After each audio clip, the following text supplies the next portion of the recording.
Okay, good morning, folks. Welcome to yet another ISIS.Forum. Today we will be having a discussion on the economics of the defense industry, balancing self-reliance with interdependence. Before I go into the topic, before I introduce the speaker, let me say that we are looking at perhaps wrapping up this discussion within the hour or slightly more if the Q&A boils over. Just a few ground notes. Do remember that if you have comments or interventions or questions, please use the Q&A tab and not the chat tab. It'll be easier for us to collate your questions and comments and put them to the speaker. As I mentioned, we are here to have a discussion on the economics of the defense industry. Even amidst rapid globalizations of the defense industry, many nations continue to chase or work towards a degree of self-reliance, particularly in the maintenance, in repairs, in overhauls of major defense platforms. But the question we have to ask ourselves is to what extent should countries like Malaysia or other Southeast Asian countries or developing countries aspire towards self-reliance? How affordable or how practical is self-reliance, and to what extent can it be done for developing countries like Malaysia, which do not traditionally spend a lot on defense platforms? So to answer these questions and to deep dive into this, we have with us Dr. Kogila Balakrishnan. She is the Director for International Clients and Business Development at WMG, which was formerly known as the Warwick Manufacturing Group, an academic department at the University of Warwick. Kogi is a consultant and an advisor with cross-sector experience in tech offsets, in defense and security, industrial strategies. She's also an adjunct professor at the Malaysian Defense University and a fellow at ISIS Malaysia. Kogi was previously the Undersecretary of the Defense Industry Division at MINDEF from 2009 to 2011, where she worked hands-on as a policymaker and as a civil servant in developing strategies, policies, and overseeing the implementation of Malaysia's defense industry growth, identifying potential investments and tech transfers, as well as skills development that could be leveraged through the offsets of our defense industry and technology growth. So there's no better person here to speak about it today. With that, I am happy to hand over to Dr. Kogi. Dr. Kogi, I think you have about 30 odd minutes, a bit more to make your presentation. Hand it over to you. Thank you, Thomas, for the very kind introduction and glowing remarks about myself. You're too kind. A very good morning to everyone, and thank you to ISIS for inviting me and for having me around while I'm here in Malaysia for the past 4 weeks. At the same time, I would also like to thank all of the participants who have come on board this morning, taken your time off to listen to the talk. I hope I will make your time useful. With that, I'm going to address the topic for today, which is the economics of the defense industry, balancing self-reliance with interdependence. It is a very challenging topic, but it is also a very topical subject, considering the geopolitical shift at the moment, the recent heightened security tensions globally, but also in the region, and also the need, especially to drive economic development when we today are faced with increasingly resource crunch and in a constrained environment. So the efficiency and the effectiveness of managing the defense industry becomes of vital importance. Next slide, please. So this is the content of my presentation for today. It looks like there's a lot to cover, but I'm going to keep it to 30 minutes. So I'm going to talk about the wider context of self-reliance, what does self-reliance mean? And then I'm going to drive down to talking about why states want to achieve self-reliance in the defense industry sector. I think this is something very important for us to know. And then I'm going to look at the key challenges in achieving self-reliance, then move on to talk about the context of interdependence for defense industrialization. How do you make interdependence work?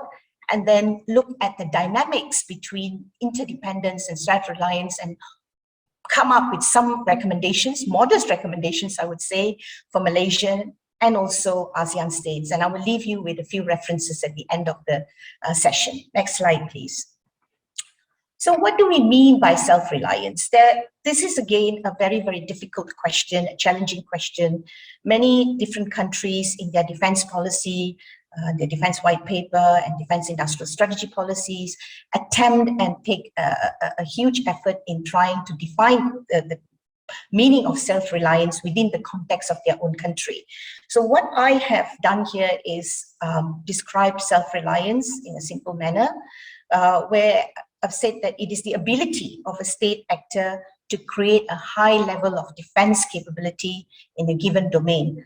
But the question is, does every nation have all of the capabilities? And we know this is not the case, because when we talk about the context of defense self-reliance, we're talking about the resources, which would include people, skills that the peoples have, the technical and the functional capability that resides within the industry, but also the infrastructure, what is the logistics and supply chain context to the whole industrial supply chain context, equipment and financial means. And all of this is vital to develop self-reliance. And is this available to every nation in a given domain in the defense industry sector? So to conclude, I would say that no state has the ability to create a totally autonomous defense capability. And there is always a supply chain that countries have to depend on to work towards creating a defense industrial base. And they will need to depend on outside support and other countries to make this happen. And this even for a country like the United States. Next slide, please. So why do states want to achieve self-reliance? So there are many reasons why states want to achieve self-reliance. I've put together three different reasons, main reasons to why they would like to achieve self-reliance. One is prestige and pride. So national pride becomes very important, and we can take the example of the United Kingdom, which has a huge naval strategy, and it prides on having its naval capability and having capability as a maritime nation. Again, France is another example of a country with air capabilities and air power, and it takes pride and looks at it as prestigious to have this air capability as its national priority.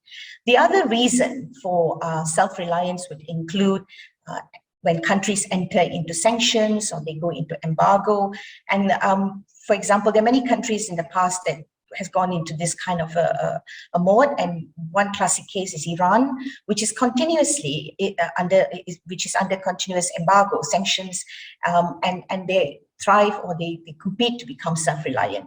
And the third context to achieving self-reliance is obviously, which is adopted by many different countries, which is to use the defense sector as a catalyst to develop industrial and technological capabilities in critical sectors, in technological areas where, if not, they will not be able to obtain the technology off the shelf. Next slide, please. So I'm going to give you a few examples in the context of self-reliance and how some of these countries globally have been quite successful in developing their self-reliance capability, and why these countries have been successful. The reasons behind them are mainly because they have got very strategic, targeted aim and objective to why they want to develop specific sectors. Sometimes, often, it is also driven by issues of how they are looking at their foreign policy and defense policy. And take the classic example of Sweden, a small country in the north of Europe, which has got very strong defense industrial capability in the aircraft industry, tanks, building of tanks and guns. We all know the Bofors guns, which is widely renowned for its technology. Saab, a big industry, which is aerospace industry, which has got huge level of capability in aircraft manufacturing integration. So Sweden has been one of those countries where I would say that they have attained a high level of self-reliance, but also because of their own industrial technological strategy embedded within their wider context, but also looking at the defense and foreign policy, and they have made it. And another example that I would quote here is the case of South Korea, which is much closer to Malaysia in the region, a country that has been following the example of Japan very closely, looking at other Northeast Asian countries. It started off quite slow in the 1970s, caught up rapidly, and today South Korea is an exporter of defense equipment. Many different countries in Southeast Asia the region buy from South Korea, and they have a high level of self-reliance with massive industrial capabilities in the ship industry, aircraft industry, and a lot of these technological capabilities have been obtained, of course, through their strong bilateral engagement with the United States. They've had a good relationship and trust building with the US for technology transfer, but also the context of how they have developed a spin-on culture of developing their commercial civil industrial capability, especially in the car industries. A lot of Malaysians drive Korean cars, and also Korean cars are very popular in Southeast Asia, but the technology that has been developed has then been a catalyst to develop the defense industrial sector. So there's a very targeted way of how they have been able to create a spin-on culture, just like how Japan had been successful. Another example that I would give is Turkey. Turkey is a very interesting example. Again, their defense industrial capability has been driven by issues, but also the strong drive to have a high level of industrial capability driven by investments in people, in skills.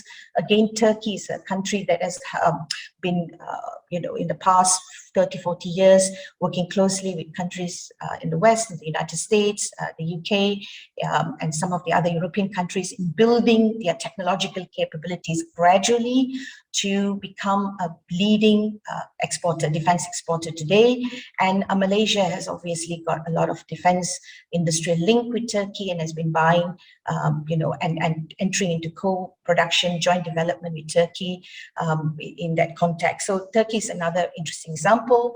And I want to go into talking finally about Brazil, which is also another fascinating example in Latin America of how Brazil started with a modest ambition of building its aircraft industry, a lot of technology transfer, which came from different parts of globally. They accumulated the technological capability step by step with a very clear, precise technology roadmap. I would quote the car manufacturing industry in Brazil, which had been a catalyst for today, a company like Embraer being able to produce the light military aircraft capability. And this is an excellent example. Sorry, it's a medium-weight multi-mission military aircraft, which is used for humanitarian support, medical evacuation, search and rescue, as well as aviation refueling. So these are some of the traditional, very successful examples of self-reliance that I can share with you today. They're very fascinating countries to look at, and there are multiple driving forces to why these countries have been more successful than others. Next slide, please. Let's then now diving into, we talked about the context of the successful countries, some of the reasons to why they've been successful, but there are huge challenges to obtaining self-reliance. And I will talk briefly about some of these challenges. One is the context of the self-reliance aspect itself. Wanting to become self-reliant is a huge ambition, it's a huge aspiration for a nation, which comes with a cost. It's expensive.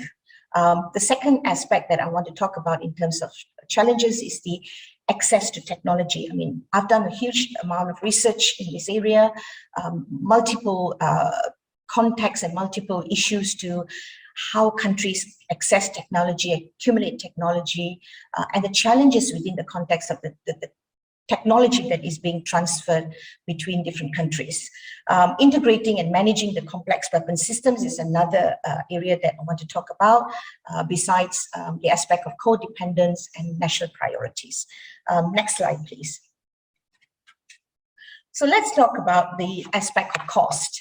So cost becomes an important or key aspect when we talk about self-reliance. As I said, it is too expensive if we are going to aim for a self-reliant, a totally, fully self-reliant environment.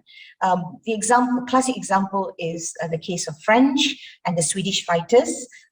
Both countries have got their own fighters. The French have got their Rafale and the Swedish with Gripen, and yet both countries still have to, get a lot of help and a lot of support in terms of subsystems from outside their own countries. So they do it for national pride.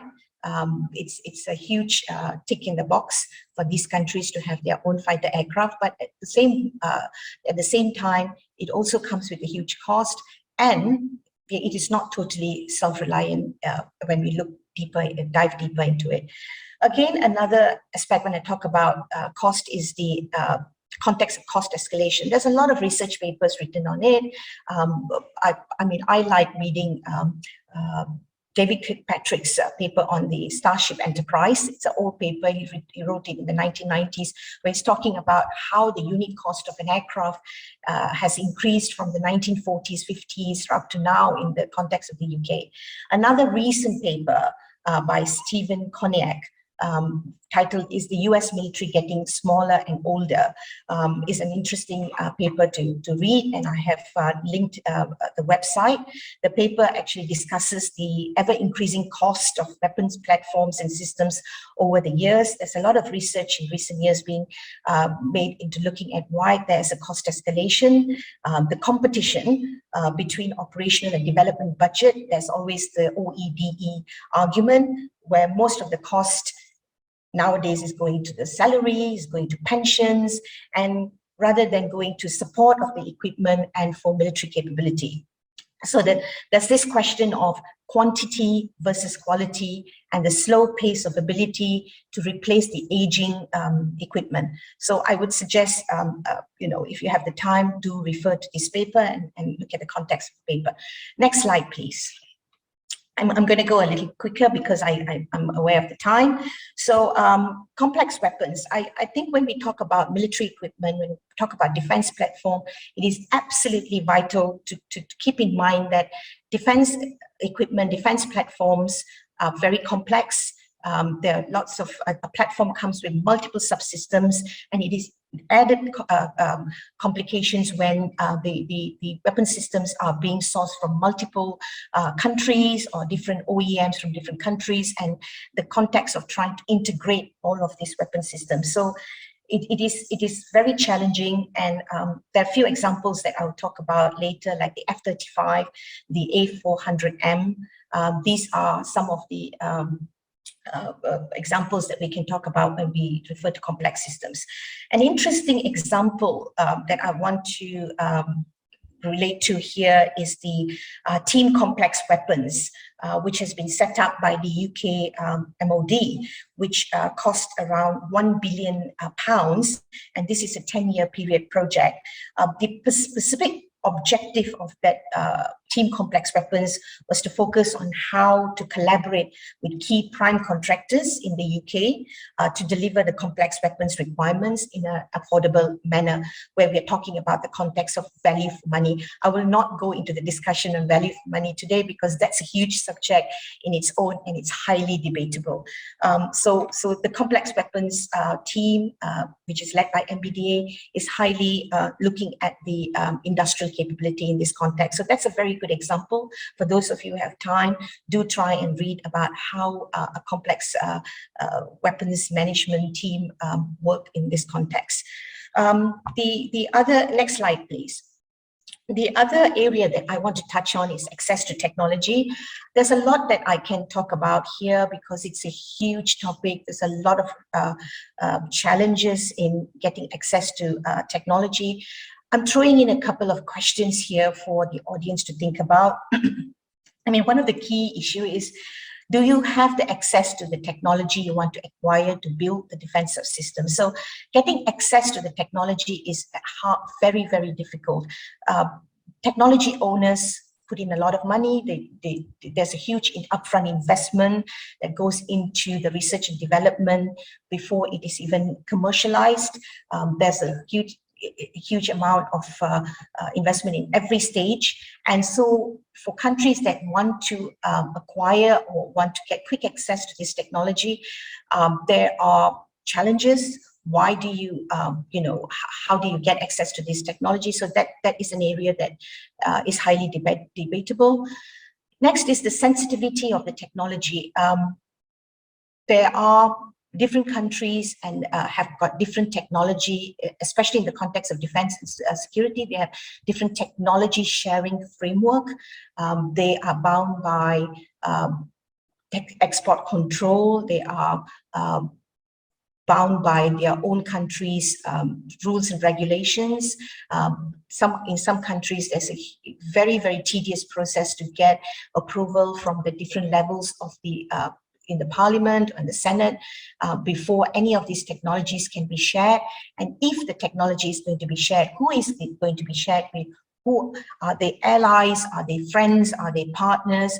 How is this technology going to be looked after? So there's a whole range of issues that need to be addressed in terms of the sensitivity of the technologies. And often these technologies are classified. I talked a little bit about the security of technology. How do you protect patented technologies? How do you protect licensed technologies?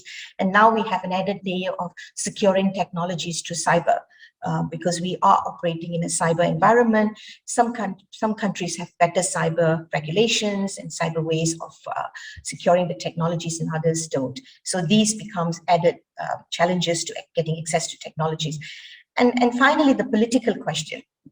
Are you politically aligned to the providers of technology that you require?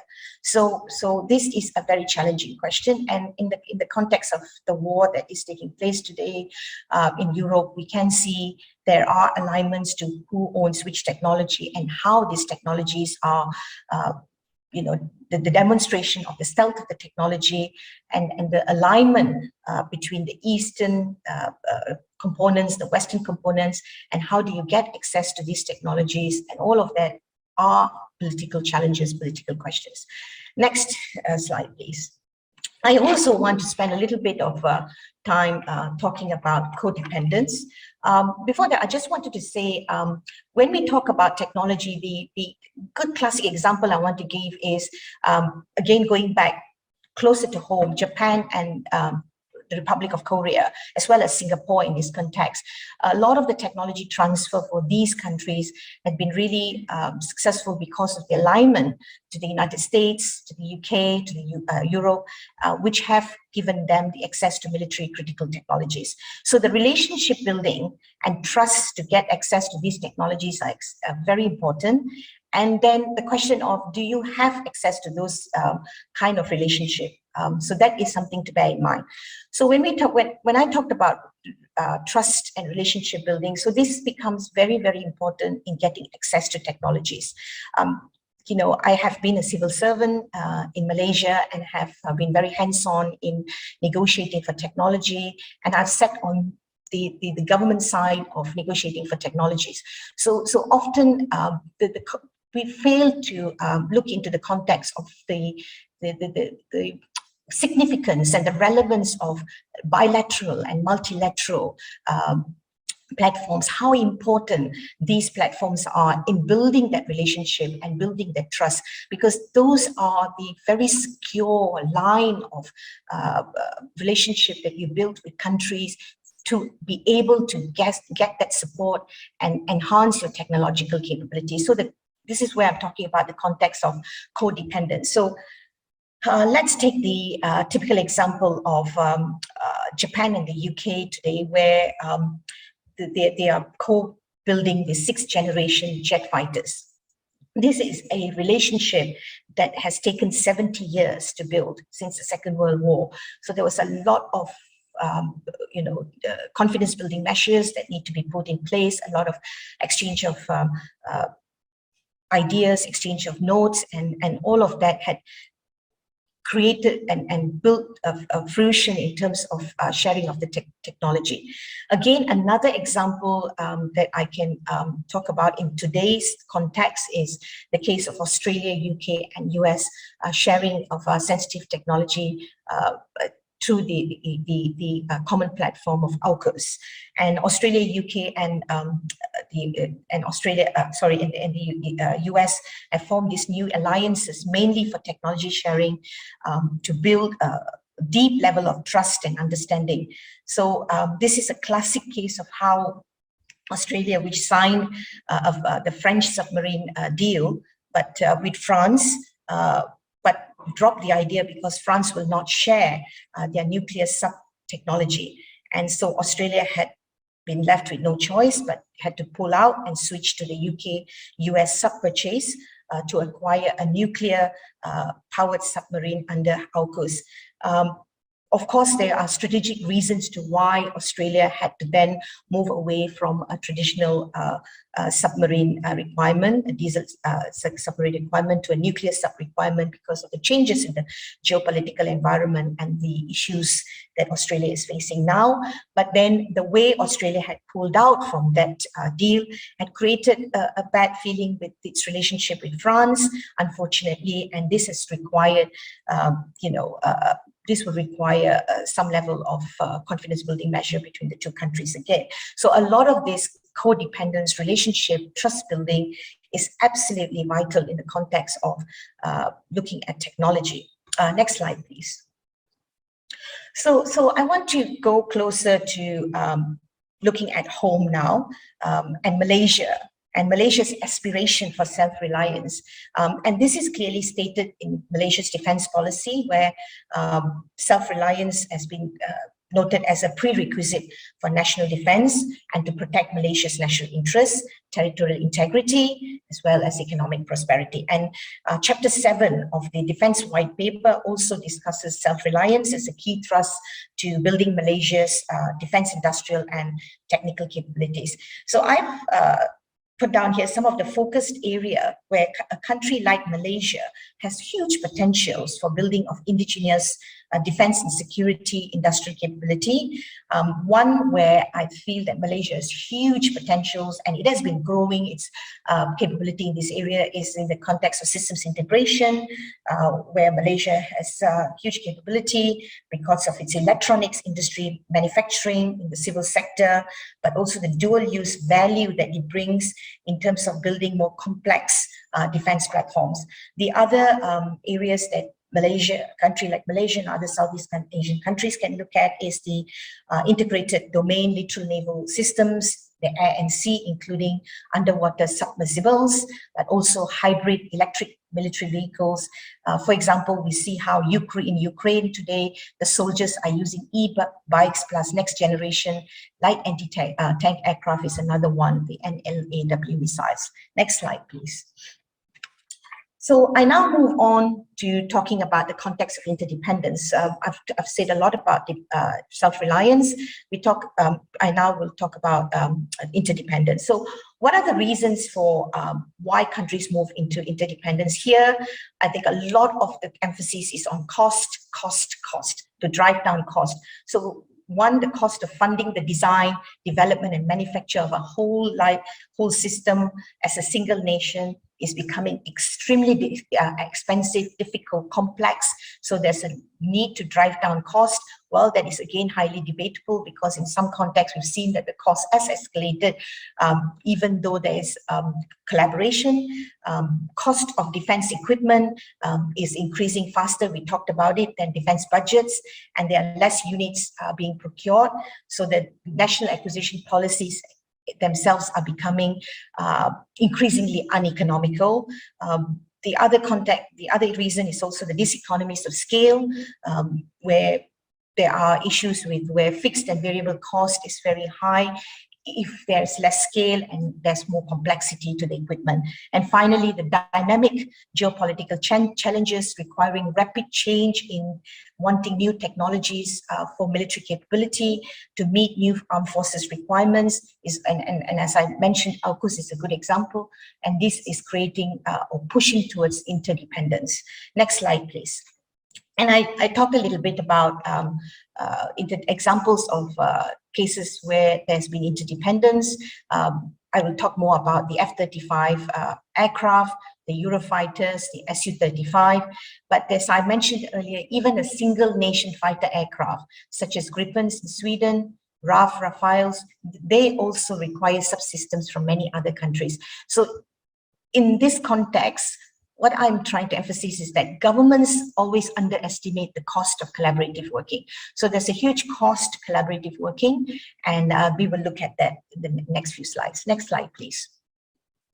So this is one of the examples of the collaborative project. It's a huge project. A lot of you know about it, the F-35 example, the strike fighter aircraft for the US, UK, Marine and Navy, where 8 nations have come together to partner to build this aircraft. Highly complex. We're not just looking at 8 countries, but we're also looking at different governments within the 8 countries, different prime contractors, subcontractors in the different tiers of levels of suppliers in the supply chain that work across the different countries, the level of information sharing that is happening across the countries, the sharing of knowledge, the sharing of different language, and all of the different interplays in terms of the culture that is happening in this context. Also looking at the context of the process, the quality control within these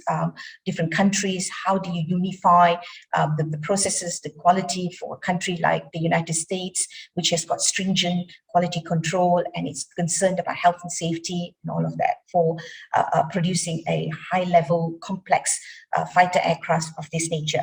So this is a very, very expensive project of 400 billion USD. The cost of operations and sustainment, we can say, tops to about 11 trillion during the whole life cycle of the aircraft. And the global context of the supply chain itself involves around 1,900 companies. Next, please. So this is again another example of a collaborative venture between 4 different European countries, UK, Germany, Italy, and Spain. They've used the concept of just retour, which means that sharing of work share based on the number of aircraft that they order. Obviously, UK takes a huge share in terms of the systems design responsibility and holding the key black box because they have got the largest order in terms of 21. They've got 21 SDRs because of the number of, they've got more than 200 aircrafts that they've ordered. And this 4-nation partnership is highly complex because you've got the European countries as part of the member nations, NETMA doing the governance, and you've got the operations done by Eurofighter jet flukes. So it's a highly complex collaborative program.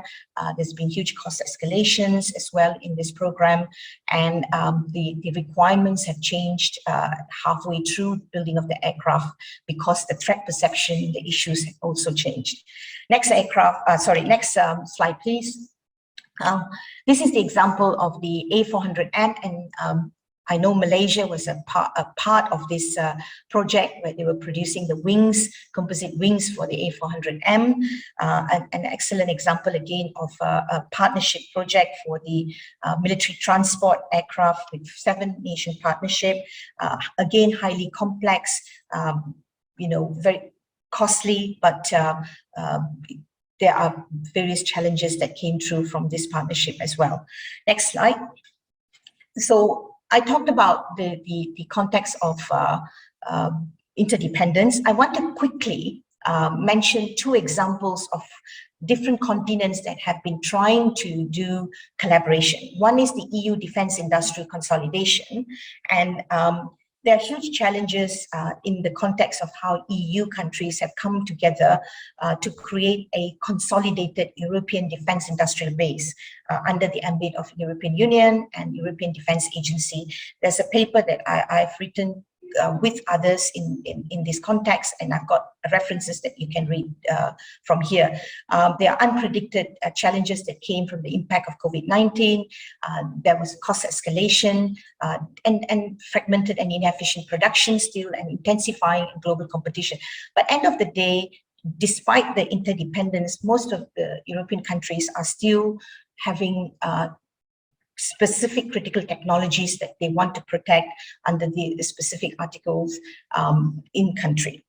The other one is the ASEAN Defense Industry Collaboration, and this is the ASEAN Defense Industry platform, which was created as part of the ADMM. I was part of this initially in 2009-10 when it was formed.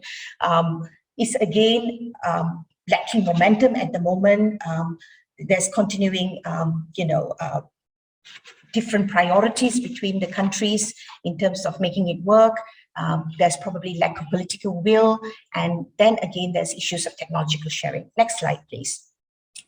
So we want to come to the critical question of how to work effectively in an interdependent environment. So the question is, to what degree are Malaysia and other ASEAN states interdependent? Are they able to share technology freely, or is this something that is a tall order? So one way forward is through greater sharing of information rather than just technology. And one example I've thrown in here is sharing of capability for air refueling tanker, for example. Next slide, please. So the recommendations that I want to make for Malaysia and other states in this context is that there are inherent limits to self-reliance in this domain. So it is important to recognize the limitations. That is vital. But also to understand that at the political level, that technology transfer requires deep level of trust and relationship, and this will take time. And there's no point in rushing through it.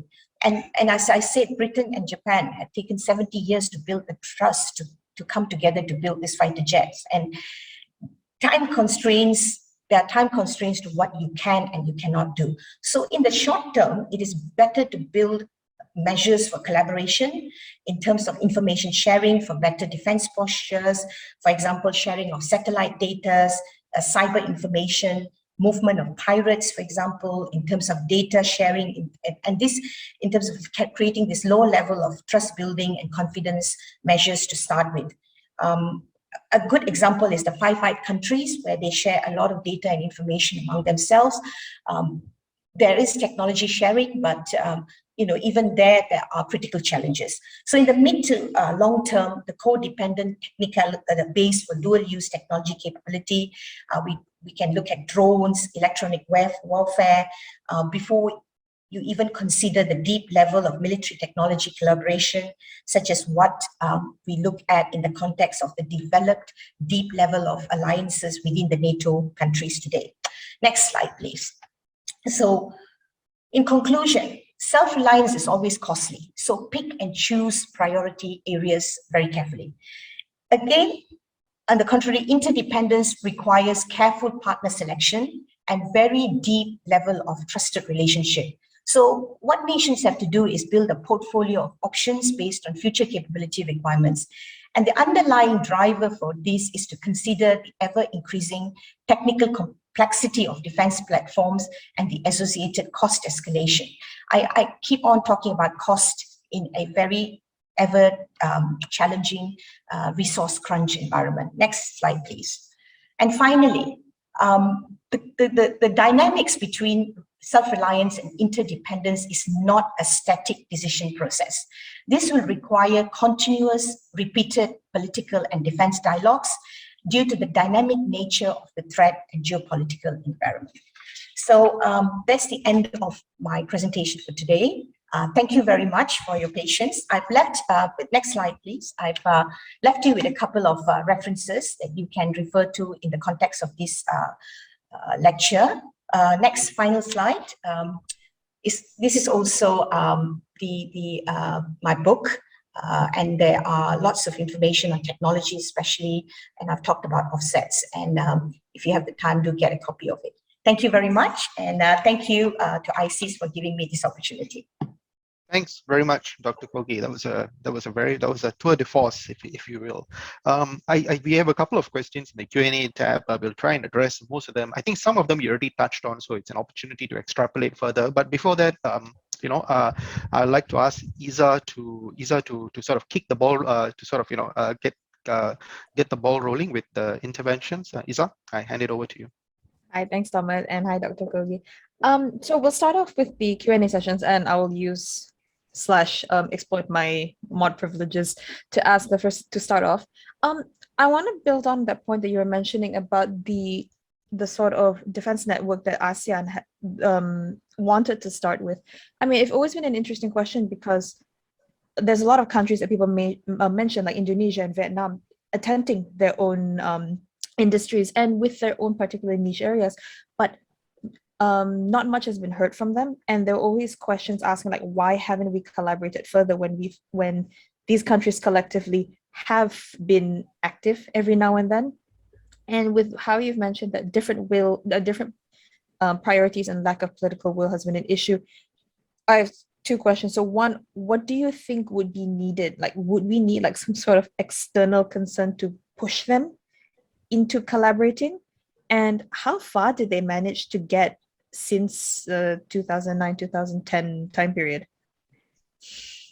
Thank you, Izzah. It's a very challenging question, but one that is very close to my heart. So I will, address this question. The whole idea, I mean, I'm now going to come in and talk from my own experience of having been part of that ecosystem. So the whole idea of wanting to develop or create a defense industrial collaborative platform within ASEAN countries was mooted initially as part of the ADMM in 2009. And coincidentally, Malaysia took on this very seriously, and Malaysia wanted to champion and bring all of the other 10 ASEAN countries together and explore the option of creating a platform, a common platform. Obviously, the idea at that time was to be very modest, because as I've mentioned and talked about extensively, technology sharing at a deep level has to be developed over many, many years. So the idea was very modest, looking at how we can do it in a simple way. So it took the 10 ASEAN countries roughly around a year to come to an agreement. After a series of discussions, the challenges were because the context to the defense industrial base within the different ASEAN countries is quite different. Some of the countries have got state-owned defense industrial base. Some are completely private entities which are very competitive, and so there are challenges due to the structure of the defense industry, the organization, and all of that. So eventually, all of the 10 ASEAN countries understood that it was important to come together to agree to build this platform, and then to see where we go next. And that was it. So that was in 2010. I believe, I left the scene in 2010. I believe that from 2010 onwards, there were series of various conferences, exchange of ideas, which took place in different countries during the ADMM meetings as part of the ASEAN chair, to see how this can be progressed further. There was a strong interest from countries like Indonesia, Thailand, Vietnam as well, together with Malaysia, to collaborate, to look at one is information sharing, but also to come up with specific dual-use platforms. One of the ideas was petrol vessels, offshore petrol vessels, to look into coastal surveillance, patrolling, and so on. So those were simple projects that these countries looked at. As I mentioned in my last slide, in the past 5 years, the momentum, there has been lack of momentum in terms of reinvigorating this platform due to the various challenges. But I see that there is a new, renewed, and its synergy between the ASEAN countries in wanting to rekindle this issue, to look at how they can create some level of sharing of industrial collaboration at different levels. But how and where this is going to take place, I'm not sure. And your question about whether an external party should be brought in, I think that is an excellent idea. Who and how, that is not something for me to talk about now. There is also the context of ADMM+, where there are countries that have got huge industrial capability who could be brought in. And as I said, for collaboration to happen, you cannot have more than 3 or 4 partners. So it has to start off with a very small number of players looking at specific platforms, specific ideas, and growing it. Okay. All right. Thank you. And now we'll actually start on with the Q&A. For some of these questions, I will be, some of them, especially in the interest of being succinct and for time, I will combine some or maybe just paraphrase quite a few of them. So I think the first one will be a little bit of a, not a theory-based, but a very semantic type question, and asking that with the sort of with how countries are depending on supply chains nowadays, especially how interdependent we've all becoming, how would you define self-reliance? And given how interdependent we all are, which country in the world would be considered such? Okay, so I think I have said some of, I mean, I've given examples and talked about some of these countries and why they are self-reliant. So going back to the drawing board again, to say that this is self-reliance and give a general term to it is not possible, because the context of self-reliance is very much dependent, country-specific. So a country has to have its own strategy in terms of where they want to be self-reliant. And if they want to be self-reliant in that specific area, that means that they need to have the right resources to be able to make it happen. And when I talk about the resources, that means having the right level of skills, the right people, the technology infrastructure, the industrial technological absorption capability, and the whole industrial supply chain ecosystem. And this is why different countries have started, historically, different countries have started off with having different industrial base capabilities. And where I related to Malaysia, where I talked about Malaysia having a very strong electronics, electrical industrial capability, which was, nurtured from the 1960s, 1970s through the EOI, export-oriented industrialization policies, as well as the import substitution industrial policy. All of these policies has nurtured and built that industrial ecosystem.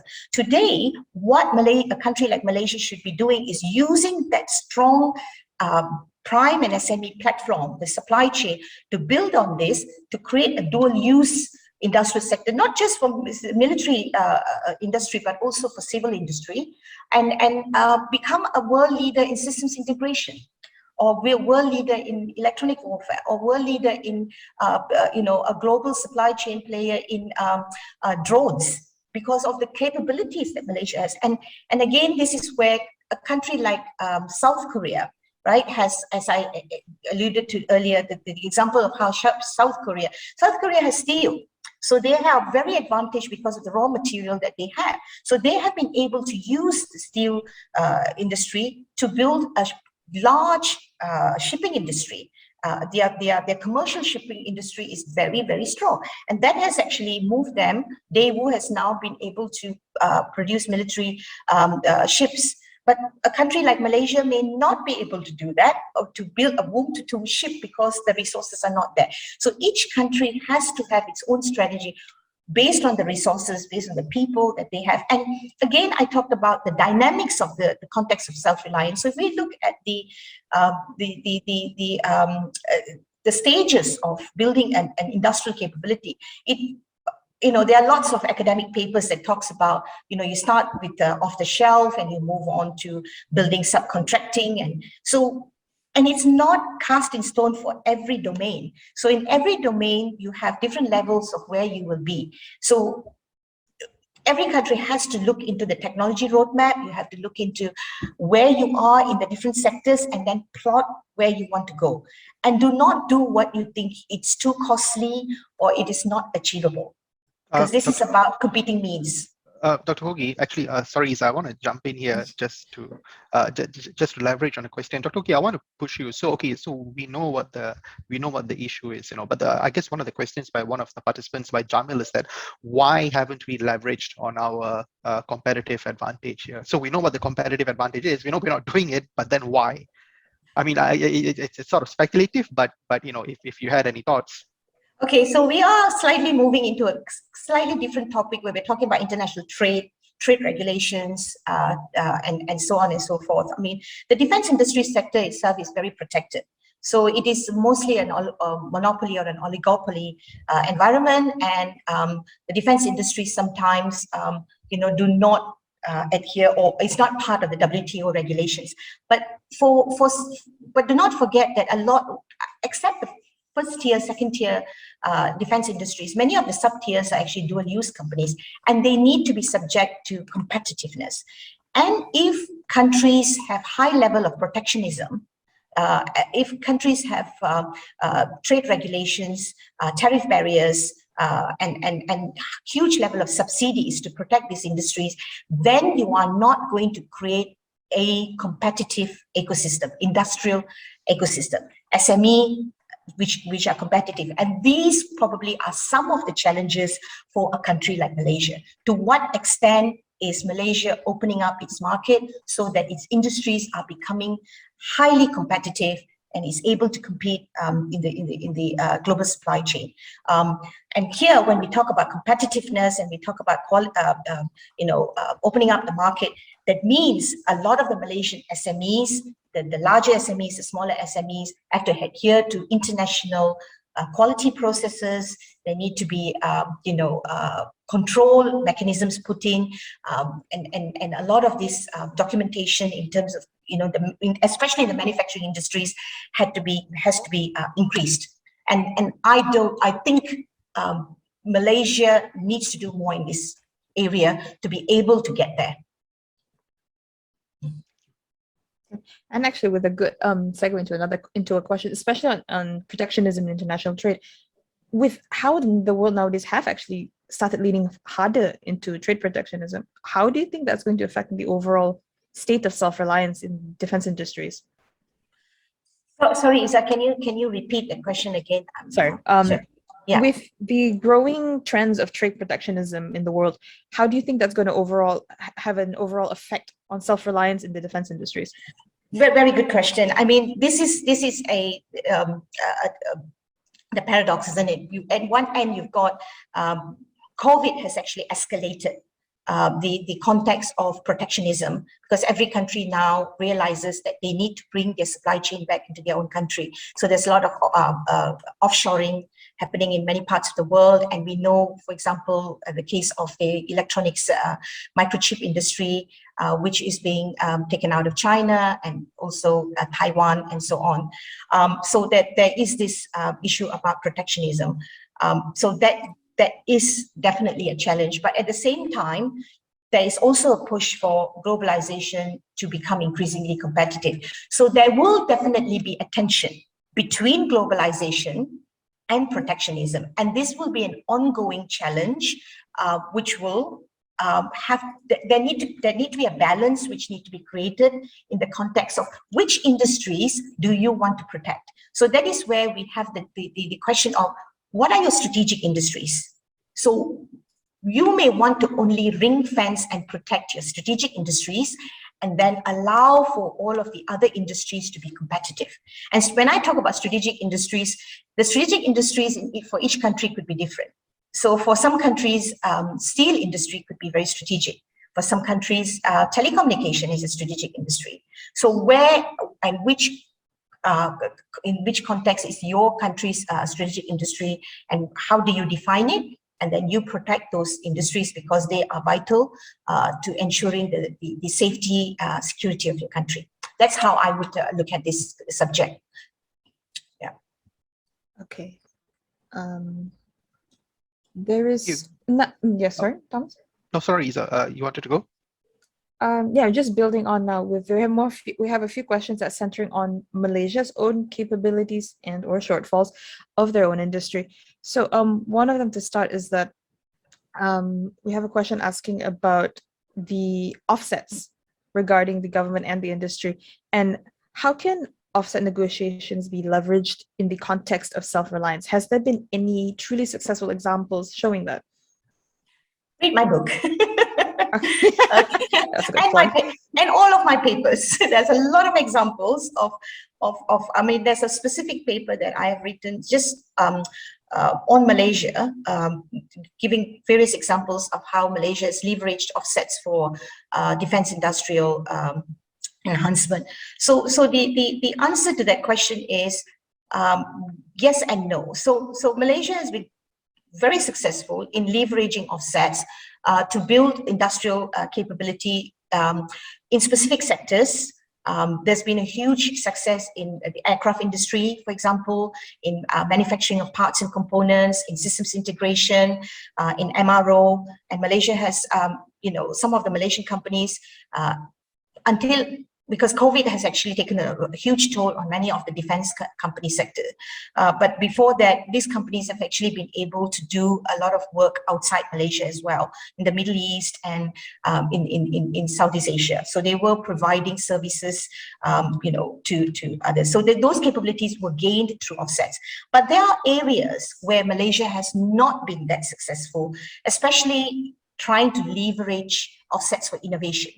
So in the context of how, specific research had been done in designing products or in process innovation, those areas, there's still a lack of ability to be able to negotiate with overseas suppliers in terms of how to collaborate in enhancing, for example, patent development, and things like that. So end of the day, the context to developing the capability to offsets is ongoing.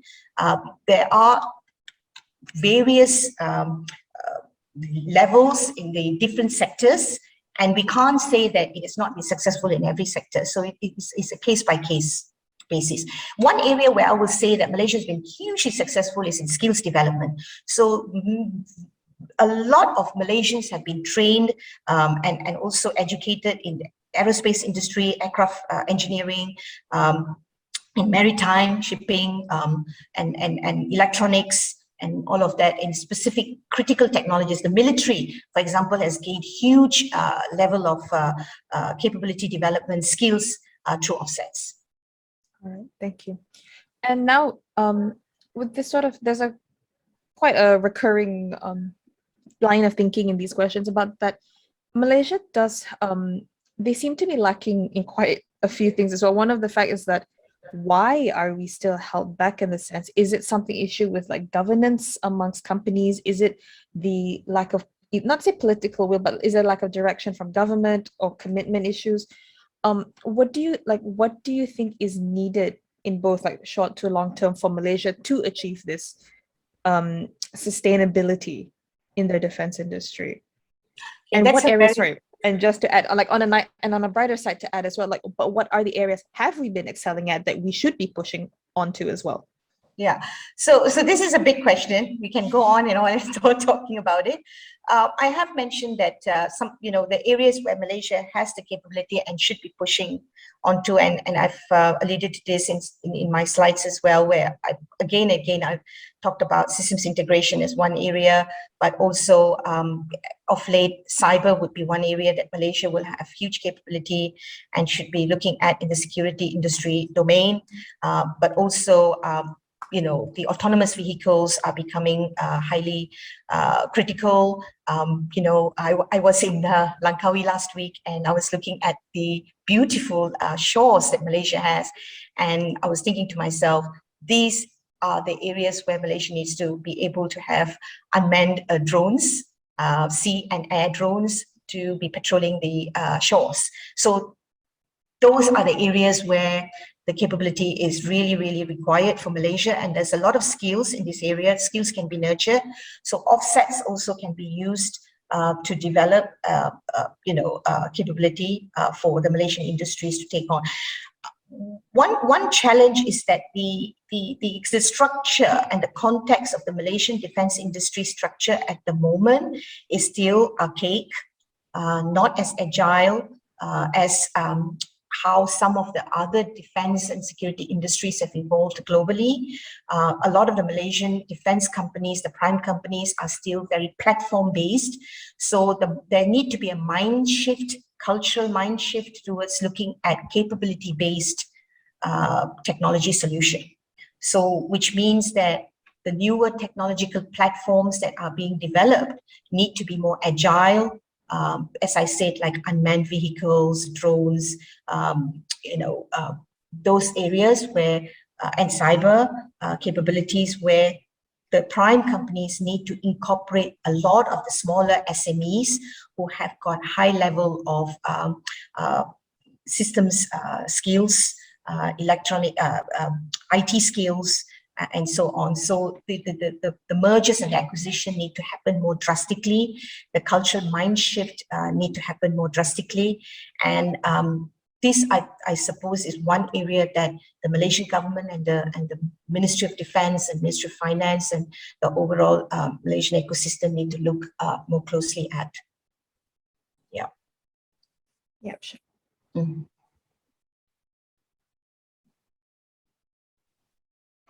All right. Thanks for that, Dr. V. I think we at 11:05. There's still a lot of questions, so maybe we'll just go with two more by sort of way of concluding. Dr. V, there is a question here by an anonymous attendee, on technology, when it comes to, future partnerships on technology and sort of the local context on the development of critical technology. I mean, to the best of your knowledge, to the best of your knowledge, how does the conversation on developing these critical technologies for defense look like in Malaysia? And what is the state of sort of the civil-military relationship in developing these technologies, and where is the thought leadership coming from when it comes to charting Malaysia's way forward in this? Yeah, again, not an easy question. I can see you like literally. I can see you literally almost, almost giving a yell, but then you did sign on to an ISIS webinar. There are multiple questions within this big question. I mean, first thing I want to say is there's a recent paper that I have actually written on this, which is titled "The Buyer-Supplier Relationship in Managing Technology in Southeast Asia."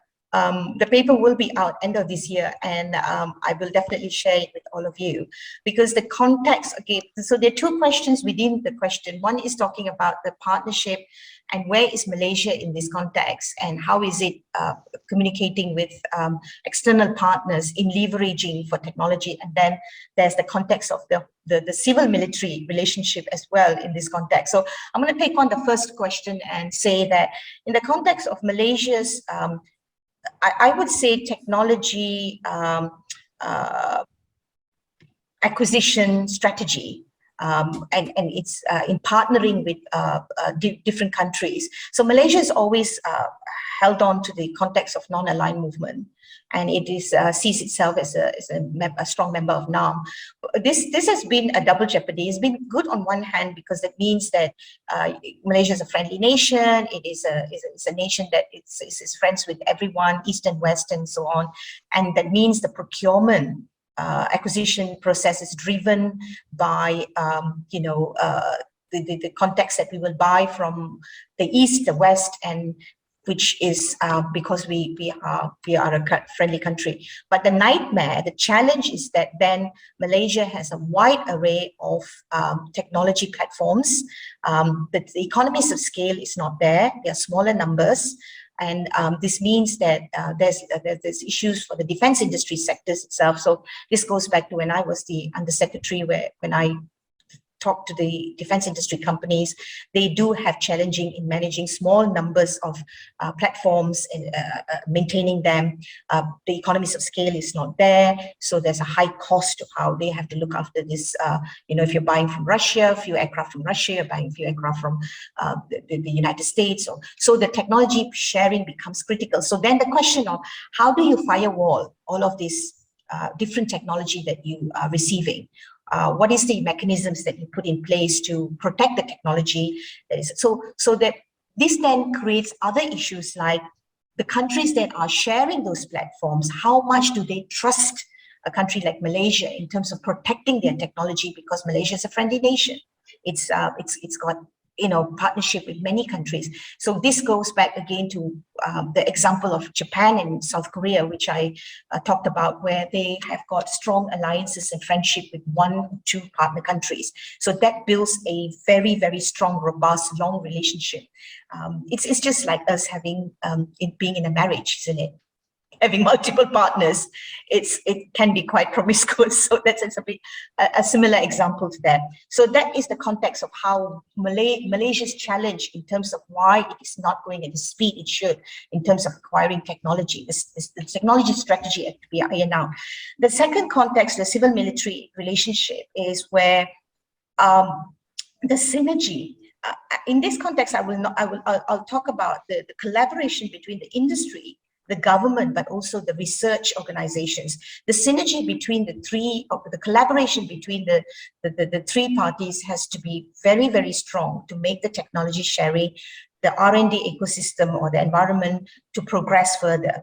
And in the context of Malaysia, there is still a huge lack of trust between the industry and the academic partners, but also between the civil sector and the military in terms of how they relate to each other in the whole acquisition womb-to-tomb cycle, from the planning, the capability planning, to acquiring the technology, and then getting the industry to come in and collaborate with them in developing the technology. So there's a lot of process enhancement that need to be done in this context, to streamline, to enhance, but also the confidence building measures. I know there's been a lot of talking about this whole of nation, whole of government, and it's about walking, walking the talk.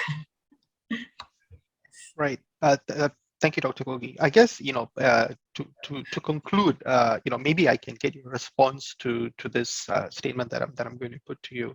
So it seems to be, because the title of our discussion today was really balancing self-reliance and interdependence, but it seems to me, at least, that really it's not really a question of self-reliance anymore. I mean, even the concept of self-reliance as it's understood in Malaysia has changed entirely. The game has changed. You have countries that you think are self-reliant, that have huge economies and huge spending on defense themselves, increasingly dependent on a global supply chain, and you see this, and you see this increasingly in countries that have been sanctioned as part of the global supply chain, where it's increasingly difficult for them, even though they produce a large number of things indigenously, the bits inside come from everywhere else.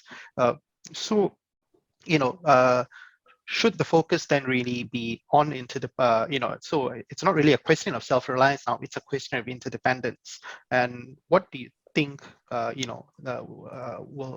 you think that we are able to make that mindset shift almost? So it's sort of a question, sort of a rambly observation, but if I can just get you to conclude by sharing your thoughts on that. Yeah, so you have actually summed it up quite well. And I have also mentioned this in my final slide, that there is no one size fit all to, saying that a country has to become fully self-reliant, or a country would have to go towards a totally interdependent environment. And again, all of these are, the added complexity is the multiple domains that we are talking about: the air, the sea, the land, and the capabilities around that, and the dynamic change that is happening in the geopolitical environment, and the issues that constantly evolve and thrive. So when we take all of these multiple layers into the context of how a nation wants to frame its defense policy and its defense industrial strategy, defense industrial policy, it has to have this mindset that it is dynamic. The policy document is not a cast in stone document. It is an aspiration to start with. It is a big ambition, but then the ability to be pragmatic, the ability to adapt, and the ability to be able to say that when there is a change in the whole overall ecosystem, how do we adapt to this environment? So in a sum, I would say that there is a huge need for defense to also create an agile mindset, because in the defense context, the agile mindset sometimes is hard to come in. So the agile mindset must be there to be able to leverage on having the best balance between self-reliance and interdependence. All right, fantastic. That is, that's the way to end it. Then thank you very much, Dr. Kogi, for spending time with us on what is really a very, very comprehensive discussion about the defense industry and the balance between interdependence and self-reliance. I think Dr. Kogi's the recording of this will be available online probably by today evening or tomorrow. So keep an eye on our website and our social media channels to find out. And Dr. Kogi, if I'm not mistaken, I think you are not opposed to us uploading the presentation slides because you had your references and contact details there. Great. So that will be available on the website as well. Thank you very much, Dr. Kogi. Thank you, Izzah. And thank you, all of you, our attendees, for attending this today. We wish you a very, very good midweek and rest of the week. Cheers, everyone. Bye-bye. Thank you. Thank you very much. Bye. Thank you.